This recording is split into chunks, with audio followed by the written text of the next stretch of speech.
Sældarhagkerfi hagkerfi sem vinnur að vellíðan eða sæld allra bæði manna og vistkerfa. Hagvöxtur hefur leitt okkur þangað sem við erum komin núna, sem nú vitum við að það er komin tími auðlindaþverrunar, vistkerfin að hnigna, loftslagið að breytast, þannig að við þurfum að taka nýja stefnu og ef við vitum ekki hvert við ætlum að fara, að þá lendum við í vandræðum í framtíðinni og þess vegna þurfum við að setja okkur nýja vísa. Og þjóðir út allan heim hafa verið að velja sér velsældarvísa. Sumar hafa valið sér 8 og aðrar alveg upp í 150. Ég var með í nefnd á síðasta ári fyrir hönd forsætisráðherra, þar sem við völdum 39 vísa fyrir Ísland og þessir vísar verða vonandir innleiddir á þessu ári.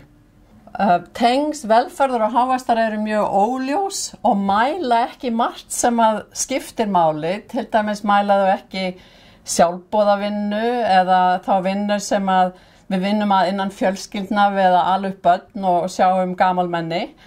Og einnig koma neikvæð áhrif eins og til dæmis mengun og ójöfnuður ekki inn í hagvöxt.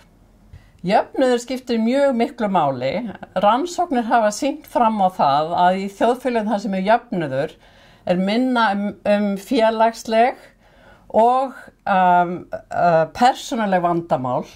Það minna fólki í fangelsum, það minna sjúkdóma, minna geðræn vandamál.